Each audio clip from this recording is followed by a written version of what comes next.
El 7 de junio de 1944, el Obergefreiter Heinrich Severlo de la 352 Infanterie Division tomó el teléfono de campaña en su punto fortificado de hormigón sobre la costa de Normandía e informó a qué había estado disparando durante 19 horas.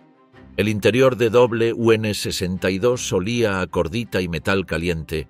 El cañón de la MG-42 había sido cambiado 7 veces, el cargador a su lado no había sido relevado desde la tarde anterior, el viento salino que entraba por la tronera llevaba el sonido del oleaje por debajo de los gritos que venían del guijarro abajo. La imagen popular del soldado alemán en el frente occidental sobrevive en 2 caricaturas, el cartel de la Wehrmacht, Feldgrau limpio, MP40, mandíbula confiada, o su reflejo, el fanático de cartón. Ninguna de las 2 imágenes coincide con la realidad documentada preservada en las 1,3 millones de cartas Feldpost supervivientes conservadas en el Museum für Kommunikation de Berlín, los diarios de guerra de O.B. West en el Bundesarchiv RH 194 y los informes de interrogatorio de prisioneros Schaef G2 en los National Archives de College Park, Record Group 332. El Lancer promedio en el frente occidental en junio de 1944 tenía 32 años. Había estado en uniforme durante 38 meses. Ya había servido en el frente oriental. Pesaba 11 kilogramos menos de lo debido. No había dormido más de 4 horas consecutivas en 11 días. El informe de efectivos del Séptimo Ejército del 5 de junio de 1944, archivado bajo RH-19 Prime Equis/7, enumeraba brechas en cada regimiento costero. La escala de raciones había caído de 4.500 calorías por día en 1940 a menos de 2.800 para la primavera de 1944, registrado en los archivos del Heeresverwaltungsamt. El número Feldpost 28.344 pertenecía a la 352 Infanterie Division. Las columnas de transporte del Séptimo Ejército funcionaban con combustible civil francés capturado. El puesto de clasificación médica en Bayeux el 9 de junio registraría que el 41% de los heridos alemanes capturados llegaban con infecciones crónicas sin tratar anteriores a la invasión. 3 nombres, 3 números, 3 lugares. A lo que Severlo había estado disparando durante 19 horas contra los hombres que salían de las lanchas de desembarco abajo era la misma aritmética que el alto mando había estado fingiendo no ver durante 2 años, y la carta en el bolsillo de su pecho, escrita 4 días antes a una chica en Württemberg, lo decía con su propia letra, en una frase que los historiadores de posguerra no leerían hasta 1987. El Westheer, el ejército olvidado de un régimen que ya había perdido el este. En el otoño de 1943, el mando de la Wehrmacht en el oeste se vio obligado a ensamblar un ejército con lo que quedaba. El frente oriental había consumido al Heer institucional a través de 18 meses de desgaste que el registro operativo no puede suavizar. Solo Stalingrado eliminó a todo el sexto ejército del orden de batalla para el 2 de febrero de 1943. Kursk, en las 2 primeras semanas de julio de ese año, quebró la reserva blindada que supuestamente debía reequipar el oeste. Los informes de efectivos archivados en Saint-Germain-en-Laye, el cuartel general de Oberbefehlshaber West, no mentían sobre lo que quedaba, simplemente lo enumeraban. El general Feldmarschall Gerd von Rundstedt, de 64 años, había sido O.B. West desde marzo de 1942. Tenía el mando nominal de un frente de 4.800 kilómetros, desde el Cabo Norte de Noruega hasta la frontera española. Las fuerzas bajo ese mando existían en 2 niveles. Sobre el papel, 58 divisiones. En realidad, 33 de ellas estaban clasificadas como bodenständig, estáticas, lo que significaba que no tenían transporte orgánico, artillería reducida, menos fusiles por batallón de los que especificaba la tabla de organización, y en muchos casos trenes de suministro tirados por caballos porque los camiones habían sido enviados al este. Los informes de efectivos de O.B. West del 1 de junio de 1944, archivados en el Bundesarchiv Militärarchiv Freiburg bajo RH 194/29, enumeran el déficit en columnas frías. El historiador alemán Peter Lieb cuya monografía de 2007 Konventioneller Krieg oder NS Weltanschauungskrieg sigue siendo la reconstrucción estándar en lengua alemana de la composición del Westheer. Rastreó las listas divisionales, hombre por hombre. La imagen es inequívoca. La Ausgemaaktion de finales de 1943, la acción de peinado, arrancó hombres de las fábricas de armamento del Ruhr, guarniciones de ocupación en Noruega y los Balcanes, y tripulaciones de tierra de la Luftwaffe, cuyos aviones ya no volaban, y los empujó hacia el oeste. 2 semanas de entrenamiento con fusil, una nueva insignia de cuello, una asignación de infantería. Las divisiones de campo de la Luftwaffe y los reasignados de la Kriegsmarine llenaron listas que habían estado vacías desde el invierno anterior.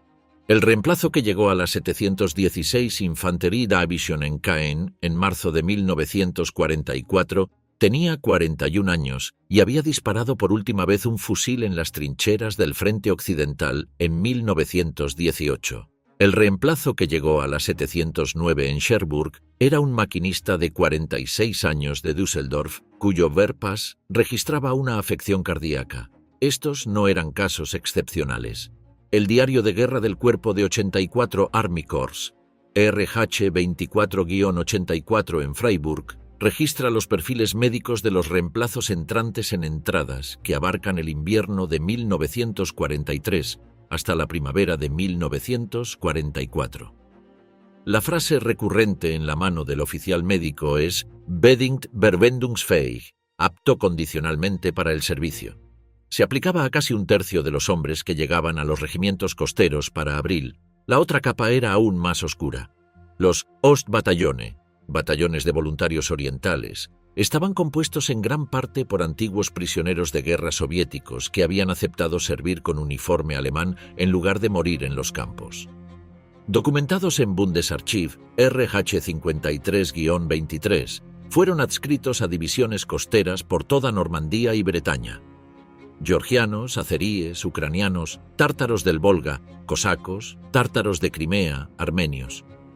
Para la primavera de 1944, unidades como los Ostbataillone 439, 441, 642 y 795 sostenían sectores de la costa de Cotentin bajo oficiales de compañía alemanes que no hablaban ninguno de sus idiomas y no confiaban en ninguna de sus lealtades.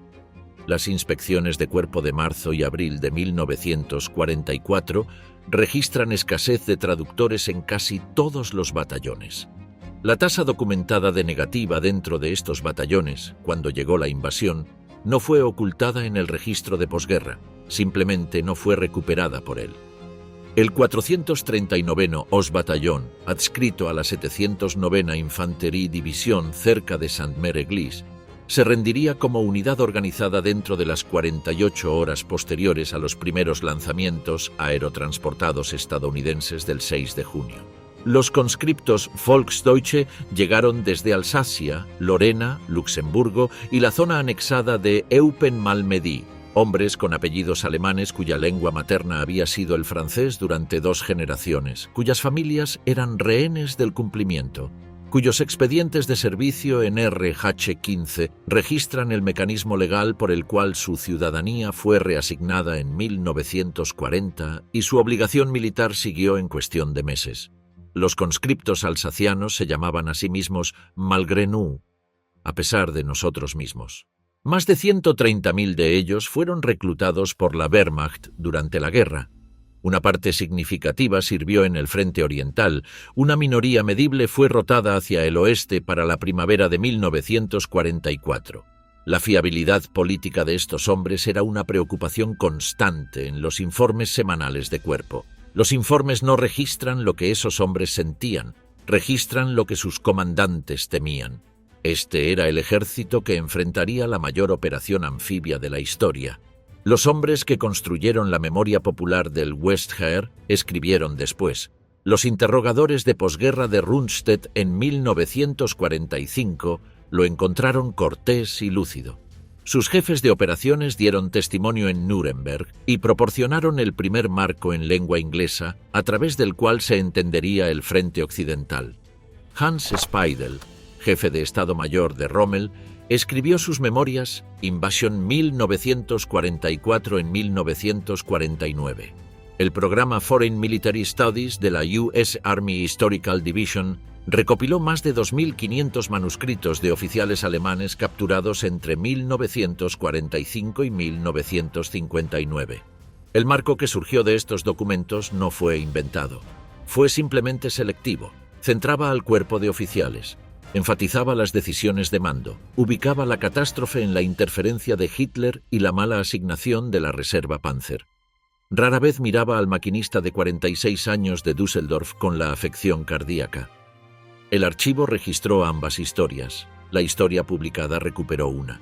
Para finales de la primavera de 1944, los hombres que enfrentarían la invasión ya estaban en posición, en hormigón, en campos, en granjas requisadas a familias francesas, esperando en una línea costera que les habían dicho que era inviolable. Y la mentira de esa inviolabilidad se estaba escribiendo en sus propios informes diarios.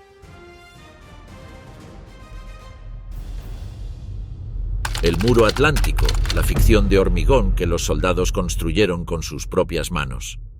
El Lancer promedio de las divisiones costeras en la primavera de 1944 tenía 32 años.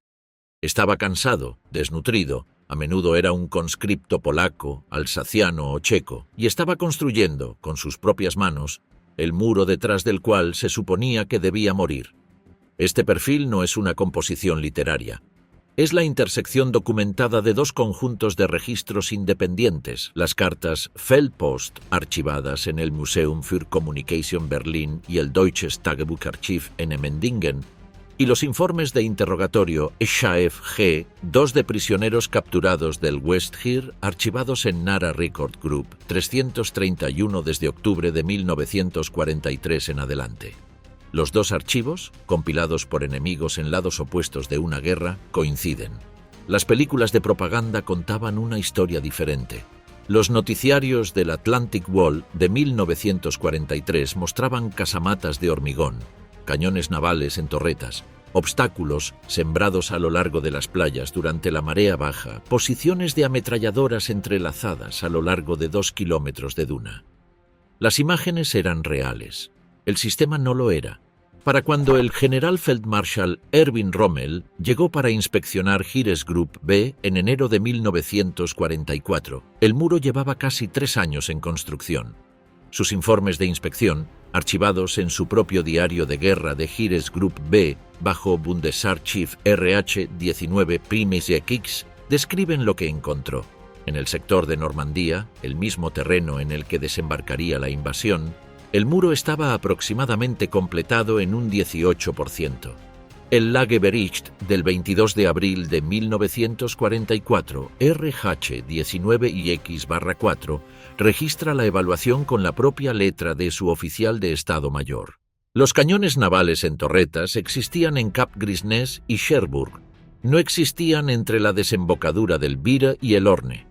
Los obstáculos de playa fueron el proyecto de su propia llegada. Estaban siendo clavados en la arena por Lancer de divisiones estáticas que trabajaban durante la marea baja a lo largo de la primavera. La orden permanente de Rommel, que cada soldado de Heeres Gruppe B debía pasar una parte de cada día en el muro como obrero, aparece en sus órdenes diarias de febrero, marzo y abril. Los Lancer llamaban a los obstáculos Rommelspargel, espárragos de Rommel, con el afecto que un hombre reserva para el trabajo que le ha ampollado las manos y no ha cambiado nada. La rutina diaria de esos hombres se conserva en el diario de guerra de 84 Army Corps NRH 24-84, el cuerpo que cubría los sectores de Cotentin y Calvados. 6 horas de trabajo de construcción, vertiendo hormigón escaso en cemento, excavando fosos Tobruk en el Bocage, plantando las estacas inclinadas en campos inundados detrás de las playas. 3 horas de rotación de guardia, 1 hora de entrenamiento con armas, frecuentemente en seco. La escasez de munición para ejercicios con fuego real está documentada en los archivos del intendente del cuerpo de enero a mayo de 1944. La orden permanente para las 716 Infantería División durante esa primavera no permitía más de 3 cartuchos de fusil por hombre por sesión de entrenamiento. Los batallones de construcción de la Organisation Todt extraídos del contingente de trabajo forzado que los archivos del Ministerio Speer contabilizan en detalle, hicieron la mayor parte del trabajo de las casamatas. Los Lancer hicieron el resto con herramientas manuales. El propio contingente Todd incluía conscriptos civiles franceses bajo el Service du Travail Obligatoire, civiles soviéticos deportados de territorios ocupados, trabajadores norteafricanos del Magreb y exiliados republicanos españoles que habían sido internados en el sur de Francia desde 1939. El muro que las películas de propaganda atribuían al poder industrial alemán fue construido en parte significativa por hombres a quienes el régimen había despojado de cualquier otra elección. La comida que la película de propaganda no mostraba estaba registrada en las tablas de raciones del Heeresverwaltungsamt, la escala oficial para un soldado de primera línea en 1940. 4.500 calorías por día, incluyendo 250 gramos de carne y 600 gramos de pan, se había desplomado para la primavera de 1944 a menos de 2.800 calorías. En los Ostbataillone la escala era aún más baja. La carta Feldpost de un Obergefreiter nombrado de la 716 Infanterie Division, escrita a finales de mayo de 1944 y ahora digitalizada en la colección del Museum für Kommunikation, describe ampollas en las manos por el trabajo con hormigón, piojos en las costuras de su guerrera y la certeza de que los ingleses vendrán donde no tenemos hormigón. Usó la palabra Lüge, mentira. La misma carta registra que a la compañía se le había entregado una barra de jabón por hombre al mes desde febrero. Los auxiliares Hiwi, Hilfswillige, ayudantes voluntarios, eran antiguos prisioneros soviéticos integrados en los pelotones de fusileros alemanes en proporciones que, en algunos batallones costeros, llegaban a 1 de cada 4. El diario de guerra del cuerpo registra las cifras de integración por compañía. La Wehrmacht de junio de 1944 en Normandía no era un ejército alemán. Era una guarnición estática multinacional, alimentada por debajo de su ración oficial, armada por debajo de su tabla oficial, sosteniendo una línea costera que su propio comandante le dijo a Berlín por escrito que era una ficción completada en un 18%. Los manuales de orden de batalla Schaef G. 2 de mayo de 1944 en Nara RG 331 estimaban todo esto con sorprendente precisión. La inteligencia británica y estadounidense, trabajando a partir de reconocimiento aéreo y del flujo constante de prisioneros capturados en incursiones comando a través del canal, identificó las divisiones estáticas por número, trazó sus sectores, estimó su composición y señaló la integración de los Ostbataillone. Los planificadores aliados lo sabían, el mando alemán lo sabía, los hombres en el hormigón lo sabían. Aquí está el documento que lo cambia todo. Las memorias de posguerra que se convirtieron en la base de la historia del frente occidental en lengua inglesa, los interrogatorios de Rundstedt, Invasión 1944 de Speidel, los manuscritos de Foreign Military Studies, enmarcan la catástrofe de junio de 1944 como una historia de reservas blindadas desperdiciadas e interferencia del Führer. Hitler interfirió. Las divisiones Panzer llegaron tarde. El momento decisivo se perdió. El marco no es inventado. La disputa por la reserva Panzer es real, pero no es el único marco que ofrecía el archivo. Los informes de efectivos de O.B. West y el Lagebericht de Heeresgruppe B del 22 de abril de 1944 contaban una historia más incómoda, que el ejército que sostenía la playa ya era una ficción antes de que la primera lancha de desembarco bajara su rampa. El archivo decía una cosa, la historia publicada decía otra. Haría falta hasta que el historiador militar alemán Peter Lieb publicara su reconstrucción archivística en 2007, 63 años después de la invasión, para que la documentación de la tropa entrara en la conversación dominante en lengua inglesa. Fuera lo que fuera que las películas de propaganda mostraran del muro atlántico, los hombres dentro del hormigón sabían lo que venía, y sabían, para la primera semana de junio, que el alto mando no creía lo que sus propios observadores costeros estaban informando.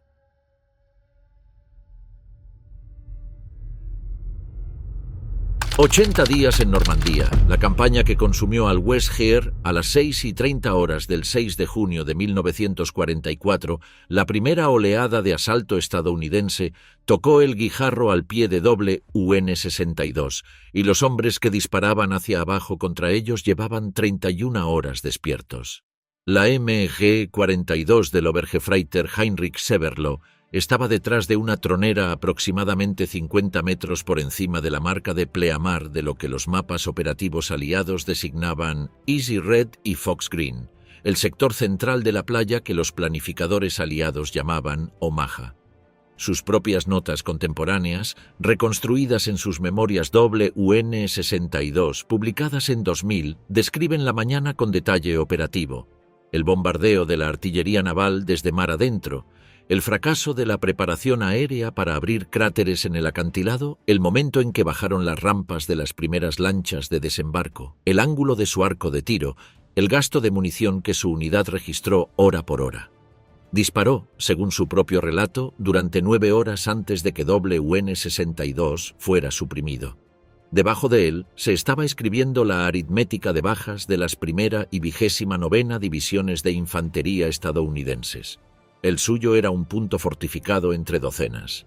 La 352 Infantry Division, que sostenía el sector de Omaha, había sido trasladada a la línea apenas semanas antes y no figuraba en las estimaciones aliadas del orden de batalla para el asalto. El diario de guerra de la división, conservado en la serie RH-26 en Freiburg, registra la mañana hora por hora.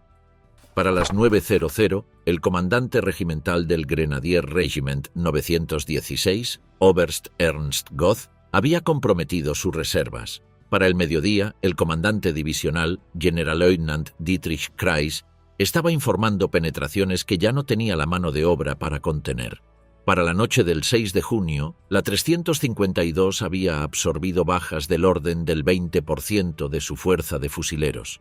Para el 11 de junio, la cifra había cruzado el 50%. El informe de efectivos del 16 de junio enumera a la división como efectiva en combate solo de nombre. Al oeste, en el Cotentin, la 91 Luftlande Infanterie División estaba siendo destruida en las primeras 48 horas por las 82 y 101 aerotransportadas estadounidenses. Su comandante, Generalleutnant Wilhelm Falley, fue muerto en una emboscada por paracaidistas en la mañana del día D, mientras regresaba de una conferencia de juegos de guerra en Rennes. La fuerza de combate de la división se redujo en más de la mitad en 72 horas. La 716 Infanterie Division, la división estática que sostenía las playas Sword y Juno, tenía batallones que, según el informe divisional del 8 de junio, ya no existían como formaciones de combate. 3 días. 3 batallones eliminados del informe de efectivos.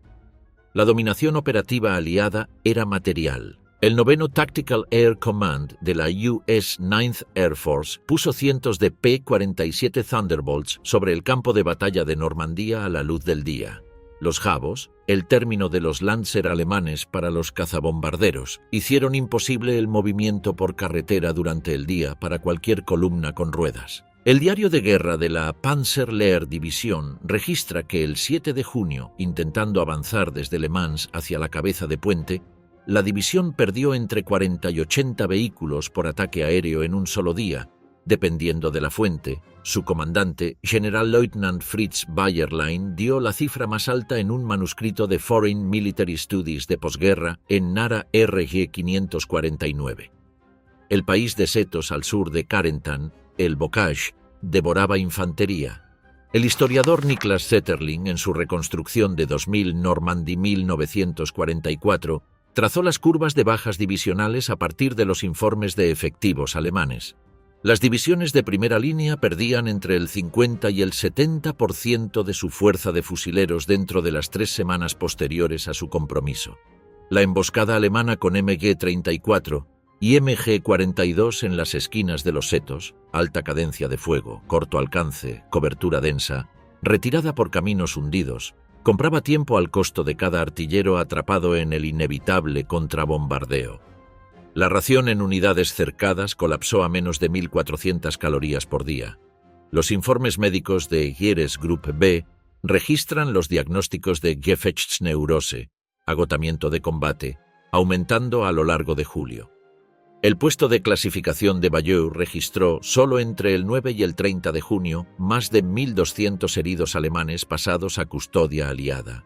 En Caen, la 12ª SS Panzerdivision Hitlerjugend combatió durante junio y julio con una fuerza de fusileros compuesta en gran parte por hombres de 17 y 18 años. Son la cohorte de combate documentada más joven de la guerra europea. Su comandante en el campo, Standartenführer Kurt Meyer, tenía 33 años. Los asesinatos de prisioneros canadienses en la Valle d'Ardennes en las noches del 7 y 8 de junio, lo que los historiadores llaman los asesinatos de la Abadía de Ardennes, registrados en la transcripción del juicio por crímenes de guerra de Aurich de diciembre de 1945 en la Directorate of History del Canadian Department of National Defence, pusieron a Meyer bajo una sentencia de muerte posteriormente conmutada. El registro del juicio es el documento. 20 soldados canadienses de los North Nova Scotia Highlanders y los Sherbrooke Fusiliers no sobrevivieron la noche. Meyer fue liberado de custodia en 1954, un hecho que la prensa canadiense de posguerra no dejaría olvidar a la clase política durante el resto de la década. Los informes de interrogatorio aliados de Lancer capturados en la jaula de tránsito de Kempton Park en Inglaterra, archivados en The National Archives en Kew bajo la serie WU o 208, registran el testimonio de hombres llevados a través del canal durante junio, julio y agosto.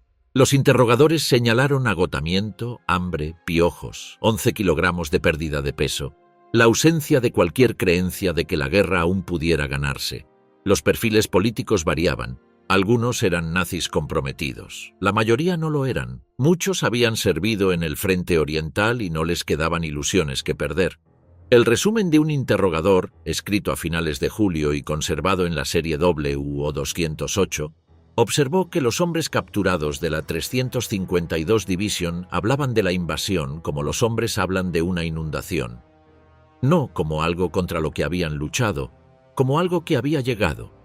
El cierre de la bolsa de Falaise entre el 17 y el 21 de agosto selló lo que quedaba de 2 ejércitos alemanes en un corredor bordeado de vehículos destruidos, caballos muertos, artillería abandonada y los restos de una fuerza que había dejado de funcionar como un ejército coherente. Los informes de bajas de l'OKW del 22 de agosto de 1944, complementados por las cifras reconstruidas de Setterling, sitúan el total de 80 días de Normandía en aproximadamente 290.000 hombres muertos, heridos, capturados o desaparecidos, el equivalente de aproximadamente 25 divisiones completas destruidas.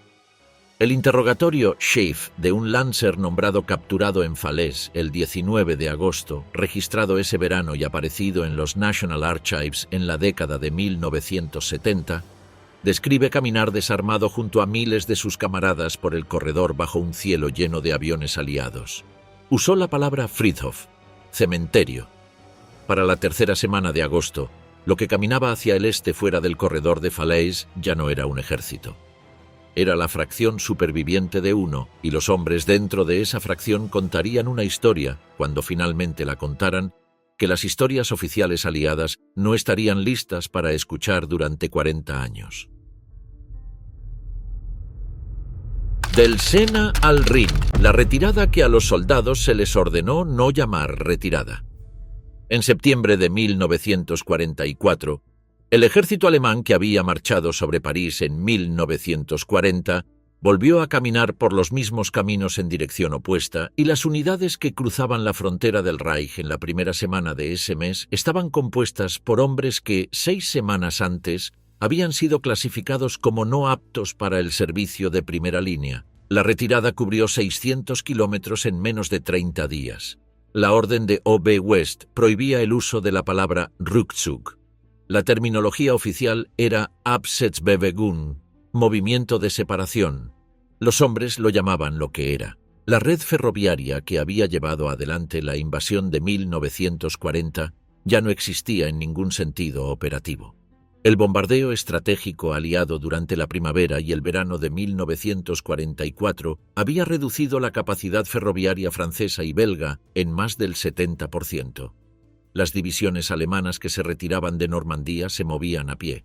Los pocos vehículos restantes funcionaban con combustible aliado capturado donde podía encontrarse, con una mezcla de combustible sintético donde no. Las columnas de marcha que cruzaban el Mosa en la primera semana de septiembre eran rezagados cosidos a partir de 12 o 15 divisiones rotas caminando bajo la superioridad aérea de la US 9th Air Force y la British 2nd Tactical Air Force. Los testigos civiles en las aldeas fronterizas belgas y luxemburguesas, cuyo testimonio fue recopilado más tarde por el historiador Jan van Welkenhuizen, describieron columnas que se movían solo de noche, dispersándose en bosques y edificios agrícolas al amanecer, los hombres deteniéndose para beber de abrevaderos de ganado porque ya no les quedaban cantimploras. Detrás de esas columnas, los puestos de control de la Feldgendarmerie esperaban. La policía militar de la Wehrmacht había sido facultada por una orden firmada por el general Feldmarschall Wilhelm Keitel a finales del verano de 1944 para procesar sumariamente a soldados separados de sus unidades.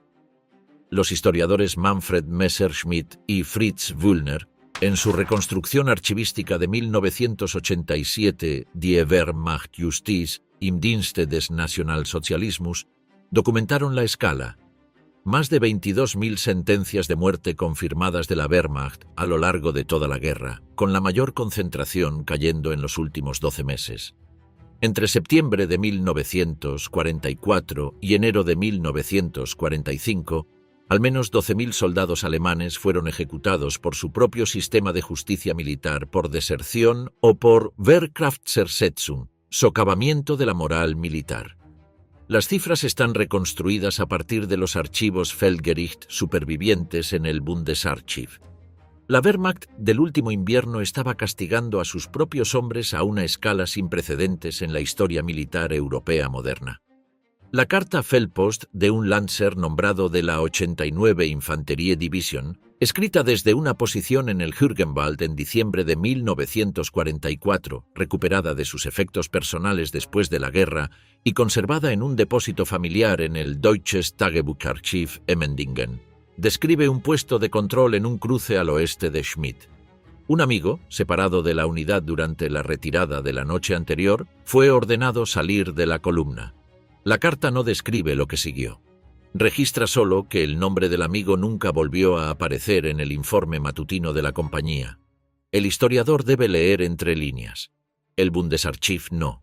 El Westwall, la línea Sigfrido de las películas de propaganda, había sido construido a finales de la década de 1930, luego despojado de equipo y armamento tras la caída de Francia en 1940 para abastecer el muro atlántico. Las unidades que se retiraban a través de Aachen y el Eifel en septiembre de 1944 heredaron búnkeres de hormigón que ya no tenían las armas pesadas para las que estaban cortadas sus troneras. Los diarios de guerra de cuerpo de los 81 y 74 Army Corps registran las faltas de inventario: morteros sin placas base, cañones antitanque sin sus ópticas de alcance, puertas de búnker que habían sido retiradas y enviadas al oeste 4 años antes y nunca reemplazadas. Destacamentos de ingenieros que llegaban a mediados de septiembre encontraron búnkeres siendo usados por agricultores locales para almacenar grano. Aachen, la primera gran ciudad alemana en enfrentar un asalto terrestre aliado directo, resistió durante 3 semanas en octubre. La primera división de infantería estadounidense y la 30ª división de infantería redujeron la defensa manzana por manzana. Los defensores, extraídos en gran parte de la 246 Volksgrenadier Division y batallones de policía improvisados, lucharon desde un centro urbano ya medio destruido por los bombardeos. Oberst Gerhard Wilk rindió la guarnición el 21 de octubre. El informe de acción de la US 1st Infantry Division en Nara registra que la fuerza que se rendía estaba compuesta en gran parte por hombres de más de 40 y de menos de 18. El registro de raciones de Aachen para la semana del 14 al 21 de octubre muestra a la guarnición subsistiendo con aproximadamente 1.100 calorías por hombre por día. En el Hürtgenwald, el bosque denso y montañoso al este de Aachen, el US First Army combatió durante septiembre, octubre, noviembre y hasta el nuevo año. Solo las cifras de bajas estadounidenses superaron las 33.000. Los defensores alemanes extraídos de las 275, 89 y 353 Infanterie-Divisionen lucharon en condiciones que los diarios de guerra describen en términos clínicos, sin ropa de invierno, sin raciones calientes por delante de los cuarteles generales regimentales, reemplazos de hombres mayores de 40 y muchachos de 16, la escasez documentada de ropa de invierno de noviembre de 1944. La serie Foreign Military Studies en NARA RG 549, los manuscritos de posguerra dictados por oficiales alemanes capturados entre 1945 y 1959, conserva los relatos operativos de estos enfrentamientos en más de 2.500 estudios individuales. General Major Rudolf von Gersdorf, dictando su relato del Hurtgen en 1946 bajo supervisión estadounidense, registró que sus divisiones recibían hombres de reemplazo a un ritmo que no podía seguir el paso ni siquiera de la congelación. Las divisiones Volksgrenadier, reconstituidas durante el otoño de 1944, fueron el último reclutamiento de mano de obra del régimen. Convalecientes de hospitales de retaguardia, tripulaciones de tierra de la Luftwaffe cuyos aviones estaban inmovilizados por falta de combustible, marineros de la Kriegsmarine cuyos barcos ya no podían navegar, muchachos de 17 años. El Volkssturm, la leva de Guardia Nacional de noviembre de 1944, añadió hombres de 50 y 60 años, a menudo con fusiles de la Primera Guerra Mundial y un brazalete como uniforme. La contraofensiva de las Ardenas del 16 de diciembre de 1944, la operación que los aliados llamarían la Batalla de las Ardenas, fue lanzada con esta fuerza. El entrenamiento de las oleadas de reemplazo Volksgrenadier había sido comprimido a 6 semanas. El entrenamiento de las levas del Volkssturm, en muchos distritos, se realizaba los domingos por la tarde en plazas de aldeas. Le compró al régimen 4 semanas. No cambió la aritmética. Lo que esperaba a esos hombres al otro lado del Westwall, en los bosques sobre el Roer y en los caminos cubiertos de nieve a través de las Ardenas, no era un respiro, sino la exigencia final del régimen sobre lo que quedaba de ellos. La rendición en el Ruhr, el momento en que el Westheer dejó de existir.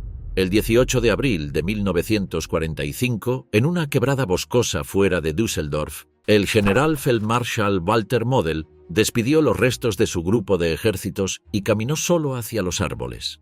Heeresgruppe B había sido cercado por los ejércitos primero y noveno de Estados Unidos en la cuenca industrial del Ruhr el 1 de abril. Dentro de la bolsa, delimitada aproximadamente por el Rin al oeste, el Sieg al sur, el Lippe al norte y el avance aliado al este, había 18 divisiones alemanas en diversos estados de desintegración, los cuarteles generales del V Ejército Panzer y del XIV Ejército y una población civil de más de 5 millones. Model rechazó la convocatoria de rendición del 15 de abril. Para el 16 de abril, la bolsa estaba siendo cortada en 2. Para el 18 de abril, la resistencia organizada había terminado. Model no salió vivo del bosque. El cuerpo fue recuperado después de la guerra, identificado y reinhumado en el cementerio militar alemán de Vossenack por la Volksbund Deutsche Kriegsgräberfürsorge. Las cifras que salieron de la bolsa del Ruhr no tienen precedente en la historia militar occidental. Aproximadamente 325.000 soldados alemanes entraron en cautiverio estadounidense en 18 días. La cifra supera la rendición alemana en Stalingrado, supera la rendición británica en Singapur. El mando alemán había dejado de existir como institución de control. Comandantes de batallón rindieron sus unidades ante jefes de pelotón estadounidenses. Estados mayores divisionales entraron caminando en los cuarteles generales de cuerpos estadounidenses con los diarios de guerra bajo el brazo. El cuartel general del V Ejército Panzer se rindió intacto. Los registros del proceso de rendición están en NARA Record Group 331, los archivos operativos de Schaef. Los hombres que salieron de la bolsa fueron procesados a través de los Rheinwiesenlager, los campos de pradera del Rin, en Remagen, Sinzig, Andernach Bad Kreuznach y una docena de sitios más pequeños a lo largo de la ribera occidental del Rin. Los campos eran terrenos abiertos cercados con alambre.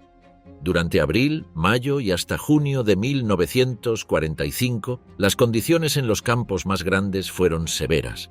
El sistema logístico de Shaev, que no había planificado la recepción de prisioneros a esta escala, tuvo dificultades con el refugio, la distribución de raciones y el saneamiento. Los informes médicos del US Army del verano de 1945, archivados bajo RG 331, documentan las escaseces crónicas. Solo el sitio de Sinzik, en el pico de recepción a finales de abril, albergaba a más de 100.000 hombres en un campo que había sido sembrado con remolacha azucarera 6 semanas antes. Los hombres dormían en el suelo. La lluvia de abril de ese año cayó con fuerza y el campo se convirtió en barro a los pocos días de las primeras llegadas. Las cifras de mortalidad dentro de los Rheinwiesenlager se convirtieron en objeto de una importante controversia historiográfica a finales de la década de 1980, cuando el escritor canadiense James Buck publicó afirmaciones de muertes masivas que llegaban a los altos cientos de miles. Las afirmaciones fueron refutadas exhaustivamente en el volumen académico de 1992 Eisenhower and the German POWs, editado por Gunther Bischoff y Stephen Ambrose, que se basó en la documentación completa de la Comisión Maschke. La Comisión Maschke, el estudio en varios volúmenes financiado por el gobierno de Alemania Occidental sobre prisioneros de guerra alemanes en cautiverio occidental y soviético, publicado entre 1962 y 1974 bajo la dirección del historiador Erich Maschke, situó las muertes dentro del sistema de campos de los aliados occidentales en las bajas decenas de miles en todos los teatros, con la gran mayoría causada por enfermedad, exposición y las condiciones logísticas caóticas de las primeras 6 semanas. La cifra es alta. No es la cifra que afirmó Backe. La historiografía está asentada. La memoria popular, en algunos sectores, no lo está. Los calendarios de liberación para los prisioneros del Frente Occidental se diferenciaron marcadamente por captor y categoría. Los estadounidenses comenzaron a procesar liberaciones rutinarias para el verano de 1945 y habían completado la mayor parte de la repatriación para finales de 1946. Los británicos retuvieron mano de obra en trabajos agrícolas y de reconstrucción hasta 1948. Los franceses, que habían solicitado la transferencia de mano de obra alemana como compensación parcial por los años de ocupación, retuvieron a sus prisioneros asignados hasta 1948 en muchos casos. Los soviéticos, que retenían a los prisioneros tomados en el Frente Oriental, una categoría separada no procesada a través de los Rheinwiesenlager, liberaron a los últimos de los aproximadamente 3 millones de prisioneros alemanes que habían retenido solo en 1955, 10 años después de que terminara la guerra. Las cifras están documentadas en los volúmenes de la Comisión Maschke, el archivo del Comité Internacional de la Cruz Roja en Ginebra y los registros de la Volksbund Deutsche Kriegsgräberfürsorge. Dentro del alambre, las categorías de prisionero alemán tenían peso legal. Los miembros de las Waffen-SS, incluidos los Volksdeutsche conscriptos que habían sido reclutados en unidades SS en los últimos años de la guerra sin ofrecerse voluntariamente, fueron segregados para procesamiento separado, y muchos fueron retenidos más tiempo que sus contrapartes de la Wehrmacht. El procesamiento de desnazificación requería interrogatorio, declaraciones juradas, clasificación por categoría y la producción del Fragebogen, el cuestionario de desnazificación de 131 preguntas administrado a millones de alemanes por el gobierno militar aliado. El aparato burocrático de la ocupación aliada, más que cualquier juicio individual, clasificó a la tropa del Westheer.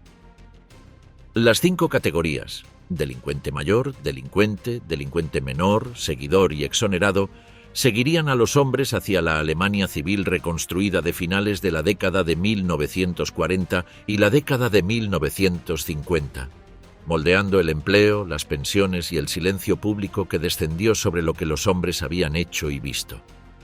Un superviviente nombrado de la 352 Infanterie Division, registrado en un manuscrito de Foreign Military Studies en Nara RG 549, dictado en una instalación de cautiverio estadounidense en 1946, describió estar de pie en un recinto fuera de Sinzik bajo la lluvia de abril con hombres de su propia compañía.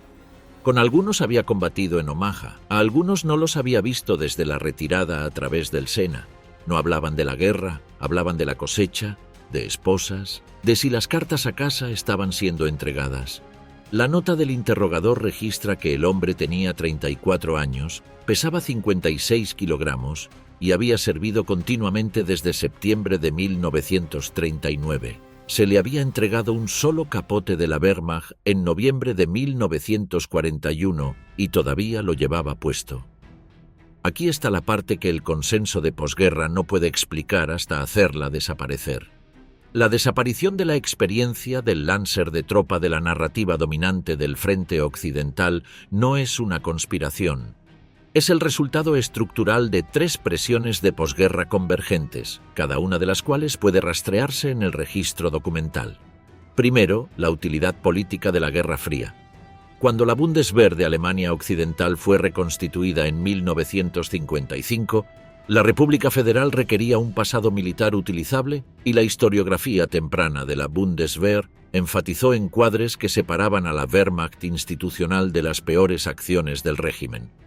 El memorando de Himmerod, redactado en octubre de 1950 por un pequeño grupo de antiguos oficiales de la Wehrmacht y las Waffen-SS en un monasterio del Eifel, estableció los términos políticos bajo los cuales procedería el rearme de Alemania Occidental, una restauración pública del honor del soldado alemán como condición previa para la contribución de la República Federal a la OTAN. El memorando está en el Bundesarchiv. Su influencia en las siguientes 2 décadas de memoria pública no está en disputa. Segundo, el propio programa Foreign Military Studies, los oficiales alemanes capturados, no los soldados ordinarios, escribieron el primer relato autorizado en lengua inglesa de la guerra desde dentro del cautiverio estadounidense entre 1945 y 1959, y la perspectiva de los oficiales se convirtió en el marco por defecto para 2 generaciones de historia militar en lengua inglesa. Tercero, el mercado editorial de la década de 1950. El público lector prefería narrativas de Rommel y tanques por encima de la carta Feldpost de un Obergefreiter de Württemberg, y los editores respondieron a la demanda que tenían. El archivo contenía la voz de la tropa desde el principio. La historia publicada no la recuperó durante 40 años. El mecanismo fue estructural, el resultado fue el mismo.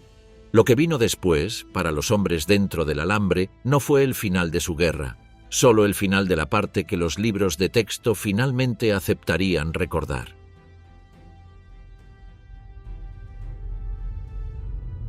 Lo que finalmente dijo la Feldpost y las décadas que tardó en ser escuchada.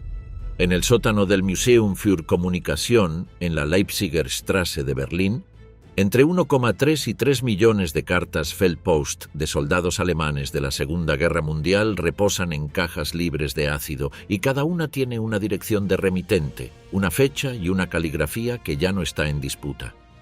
La colección creció mediante donaciones a lo largo de las décadas de posguerra.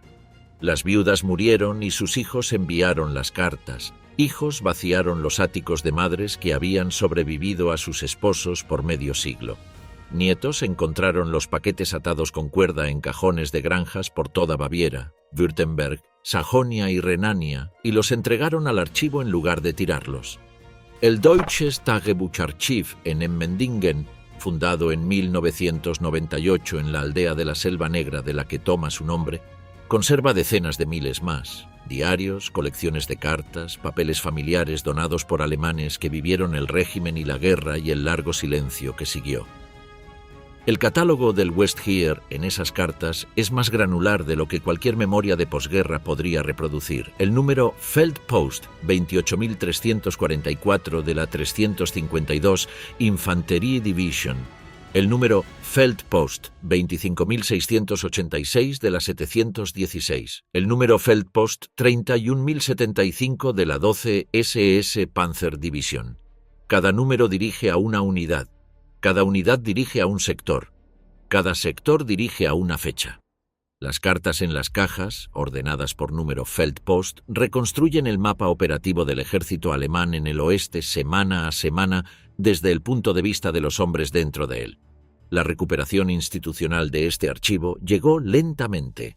El Militärgeschichtliches Forschungsamt, la Oficina de Investigación de Historia Militar del Ejército de Alemania Occidental, fue fundado en Freiburg en 1957. Su misión en las primeras décadas fue la historia operativa de la Wehrmacht, escrita por antiguos oficiales de la Wehrmacht que habían sobrevivido a la guerra. La serie de 10 volúmenes Das Deutsche Reich und der Zweite Weltkrieg, publicada entre 1979 y 2008, transformó el campo. Era archivística, documentada y dispuesta a seguir el registro a donde condujera. Sus volúmenes sobre el frente oriental y sobre los crímenes del régimen dentro de la Unión Soviética ocupada forzaron el reconocimiento institucional de que el encuadre de la Wehrmacht limpia de la década de 1950 no podía sobrevivir a los documentos. El MGFA, reestructurado en 2013 como el Zentrum für Militärgeschichte und Sozialwissenschaften der Bundeswehr, ZMSBWB, sigue siendo la voz institucional central de la historia militar alemana profesional. Su catálogo bibliotecario, abierto a cualquier lector, enumera más de 350.000 volúmenes. El ajuste de cuentas forzado a la vista pública llegó en 1995. El Hamburg Institute for Social Research abrió la exposición conocida como la Wehrmachtsausstellung, Crímenes de la Wehrmacht, en marzo de ese año, curada por el historiador Hannes Heer, con colegas entre ellos Klaus Naumann. La exposición viajó a 33 ciudades alemanas y austríacas hasta 1999. Provocó protestas de un tipo no visto en la Alemania de posguerra desde la emisión de la miniserie estadounidense Holocaust en 1979. También atrajo críticas de historiadores profesionales sobre puntos de detalle factual, lo que llevó a su revisión y reapertura en 2001 bajo estándares documentales más estrictos. La exposición revisada cerró en 2004. Lo que había hecho no podía deshacerse. La tesis de la Wehrmacht limpia, ya erosionándose en la investigación especializada durante 2 décadas, ya no podía defenderse en una conversación pública seria. La asistencia acumulada de las exposiciones original y revisada superó los 1,2 millones de visitantes.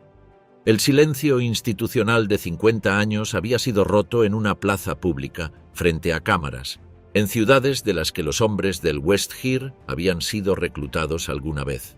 El historiador Wolfram Bethe, en su estudio de 2002 Die Wehrmacht, Feindbilder, Vernichtungskrieg, Legenden, publicado en inglés en 2006 como The Wehrmacht, History, Myth, Reality, sintetizó el ajuste de cuentas académico de posguerra en un solo volumen.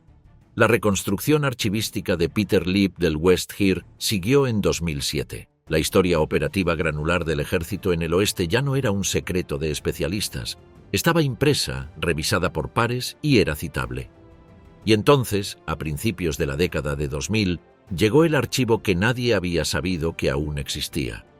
Entre 1942 y 1945, el Servicio de Inteligencia Militar británico había operado una discreta instalación de interrogatorio en Trent Park, una casa de campo en el norte de Londres, donde oficiales alemanes superiores capturados, generales, coroneles, comandantes de U-Boat, eran retenidos en condiciones de relativa comodidad.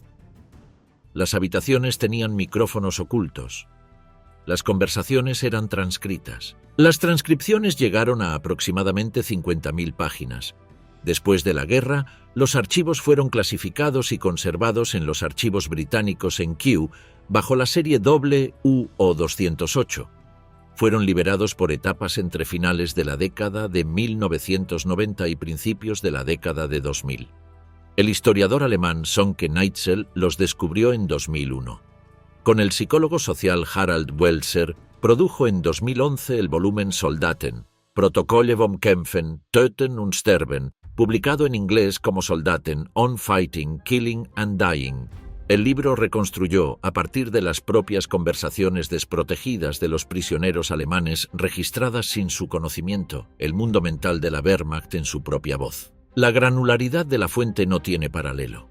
Las conversaciones cubrían tácticas, camaradas, mujeres, comida, música y la narración casual de actos que los hombres asumían que nunca llegarían a una sala de tribunal ni al escritorio de un historiador. Lo que las transcripciones de Trent Park y el archivo Feldpost establecieron juntos ya no está en seria disputa historiográfica. El Lancer del Frente Occidental de 1944 estaba agotado, desnutrido, a menudo era un conscripto no alemán, con frecuencia veterano del Frente Oriental, a veces un nazi comprometido, más a menudo no, leal a sus camaradas inmediatos, despectivo hacia el régimen en sus cartas privadas, obediente en sus acciones, cómplice del aparato al que servía y consciente, para la primavera de 1944, de que la guerra no podía ganarse. El retrato está documentado, el retrato es comprobable, el retrato está en el catálogo, el ajuste de cuentas legal había discurrido por una vía paralela. El juicio de Ulm-Einsatzkommando de 1958, realizado en el sistema judicial de Alemania Occidental en lugar de bajo jurisdicción aliada, rompió la suposición de posguerra de que las peores acciones del régimen habían estado confinadas a la dirigencia de las SS. Los juicios de Auschwitz de Frankfurt de 1963 a 1965, conducidos por el fiscal estatal Fritz Bauer, llevaron al personal del campo ante jueces alemanes y jurados alemanes. Los juicios obligaron al público alemán, a través de la prensa, del testimonio de los testigos, de los documentos incorporados como prueba, a enfrentar un registro que las conveniencias políticas de la década de 1950 habían preferido dejar comprimido. La cobertura diaria del periodista Bernd Naumann desde la sala de Frankfurt, recopilada y publicada en 1965, sigue siendo uno de los monumentos documentales del ajuste de cuentas alemán. En las mismas décadas, los proyectos alemanes de historia oral comenzaron su trabajo. Los Zeitzeugen, testigos de la época, fueron grabados en sus últimos años durante las décadas de 1990 y 2000 por programas universitarios, archivos regionales y emisoras estatales. La colección del Bundesarchiv en Koblenz conserva miles de horas de testimonio grabado. El archivo estatal de Württemberg en Stuttgart conserva decenas de veteranos del Westheer, grabados de los pueblos y aldeas del Land suroccidental, hombres de 80 y 90 años hablando con historiadores y con sus propios nietos sobre lo que habían llevado en silencio durante medio siglo. Las grabaciones están marcadas con tiempo, indexadas y cruzadas con las colecciones Feldpost. Muchos de los hombres nombrados en las cartas Feldpost pueden ser escuchados en la vejez describiendo los mismos días desde la memoria. Aquí está la parte con la que la memoria cinematográfica y popular del Frente Occidental aún no se ha puesto al día. La historia granular del Westheer no es discutida por historiadores serios, las unidades nombradas, los hombres nombrados, las cartas nombradas, las transcripciones de prisioneros de guerra nombradas, las órdenes operativas nombradas, los diarios de guerra nombrados, los informes médicos nombrados, las tablas de raciones nombradas, los testimonios de supervivientes nombrados, los historiadores nombrados y los años en que aparecieron sus libros. Todo ello está publicado, todo ello está revisado por pares, todo ello está digitalizado o en proceso de digitalización. Todo ello es accesible para cualquier lector con una tarjeta de biblioteca y la voluntad de sentarse con ello. La colegiala moderna en Stuttgart en 2024 puede leer la carta Feldpost real de junio de 1944 de un Obergefreiter de 32 años de su propio pueblo, con su propia caligrafía, de una manera en que su abuela no habría podido en 1960. El registro siempre estuvo allí. Lo que había faltado era la voluntad institucional, política, generacional, de leer lo que realmente decía. La prueba ya existe dentro del archivo. La brecha no es probatoria, es de entrega. El registro siempre estuvo allí. Lo que había faltado era la voluntad institucional, política, generacional, de leer lo que realmente decía. La carta está fechada el 2 de junio de 1944. Está dirigida a una joven en una aldea fuera de Heilbronn, en Württemberg. El Obergefreiter que la escribió había estado en doble UN 62 durante 11 semanas. Tenía 32 años. Había servido en el Frente Oriental durante el invierno de 1941 a 1942 y el verano de 1943. Pesaba 61 kilogramos cuando a su unidad se le realizó su último pesaje el 28 de mayo de 1944, 11 kilogramos por debajo del estándar del ejército para su estatura. Escribió a lápiz porque la tinta de su pluma estilográfica se había congelado durante el invierno anterior en el frente oriental y la punta ya no era fiable. Le dijo, en una frase que los historiadores de posguerra no leerían hasta décadas después, que no creía que el muro que le habían ordenado defender resistiría. Envió la carta el 4 de junio de 1944. Estaba vivo cuando salió del correo de campaña, ya no estaba vivo cuando la respuesta que ella escribió el 10 de junio llegó a su número Feldpost. Ella recibió la notificación oficial 3 semanas después. No volvió a casarse. Vivió 47 años después de su muerte en la misma aldea y donó la carta, junto con las demás que él había enviado, al Museum für Communication a través de su hijo en 1996. Un archivista la catalogó en 2008. 4 nombres. Una carta. El cartel de propaganda era una mentira. La caricatura era una mentira.